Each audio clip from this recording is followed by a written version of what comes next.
He wants it here. Under the culture. And it doesn't work that way. The vision drives the culture. The vision makes it happen. See, under here, vision goes up here. It drives the business owner. How many of you have a vision statement? Raise your hand. Does it have the word to become?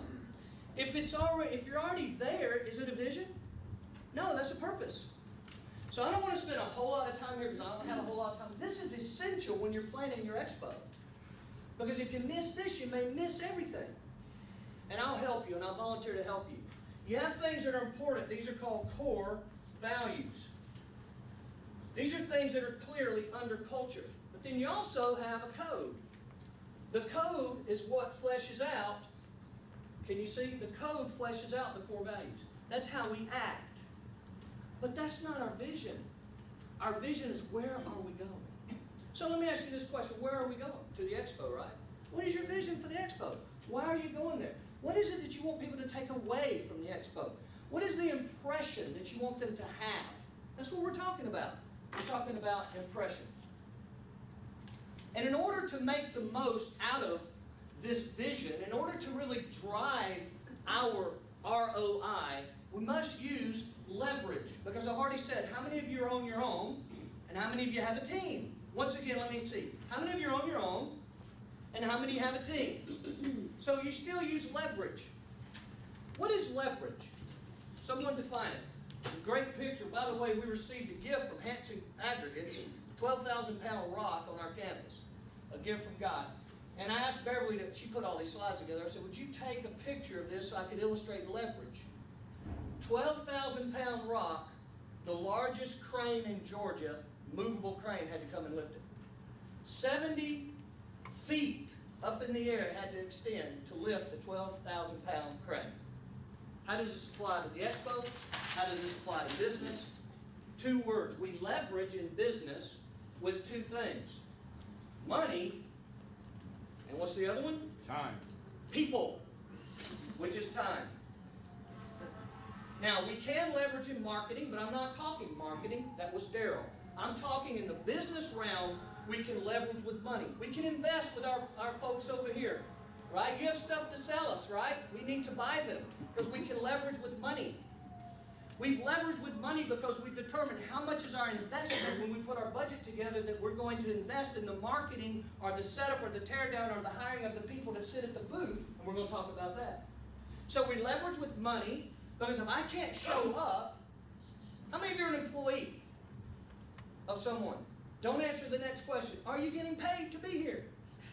Don't answer that. How many of you at Grace Christian Academy are getting paid to be here? Better all raise your hand. Because I'm keeping tabs. When you're on salary, you're paid. So how many of you are on salary? Don't raise your hand. But you get it, right? So you can leverage through finance or you can leverage through people. But either way, once you figure out what you want people to take away from the expo, the feeling, you have a vision for your booth, which by the way, our vision for our booth is obviously going to be explained toward the end of this as we work you toward understanding who we are, because for us, we're in the people business. It's all about how you treat them.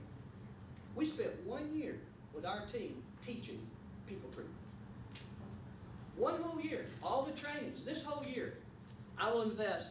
Well, we spent how many hours in training this week, team? Probably 25 hours, 30 hours in training. We'll train every month, twice a month. Healthy businesses train their people.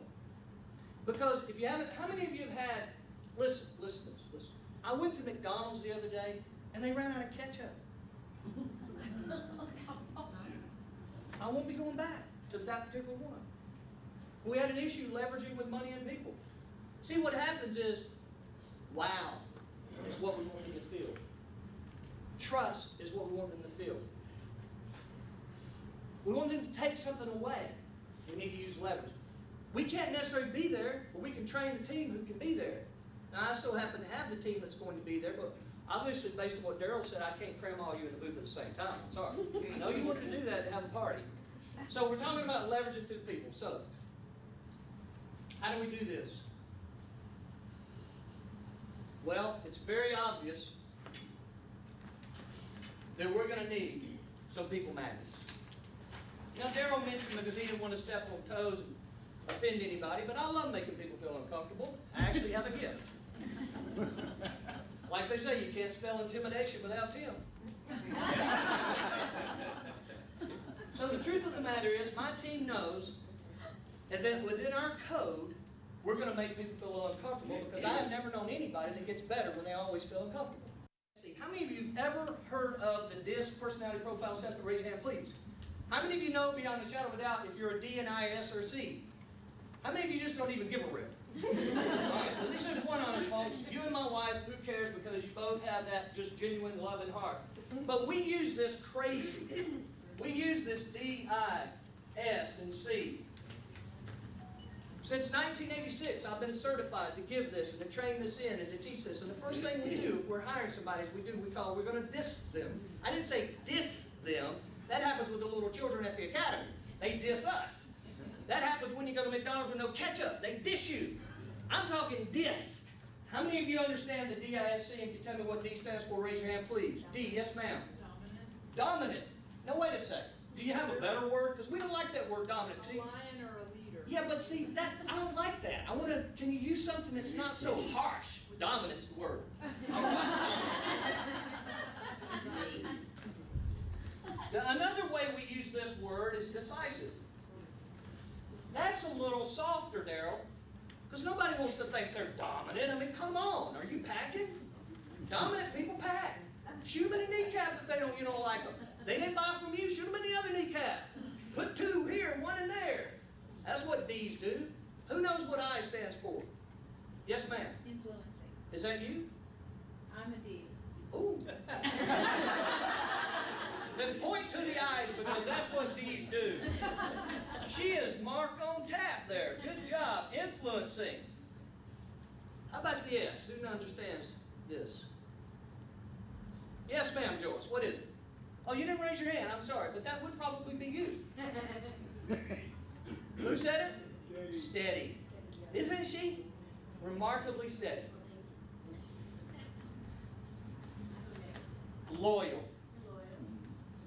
These are the people who have to have a cause. Now listen, my seminar on this goes 4 hours.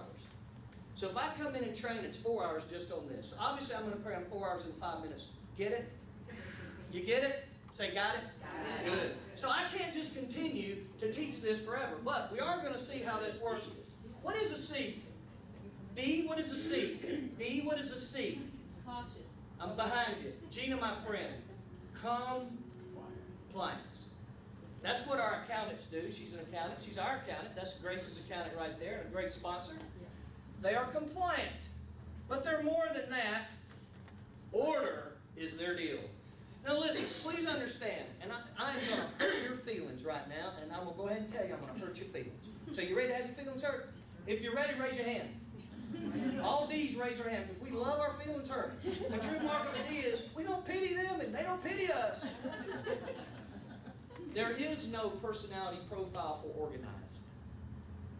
So if you're looking to hire it and you want to disc it, you won't find it.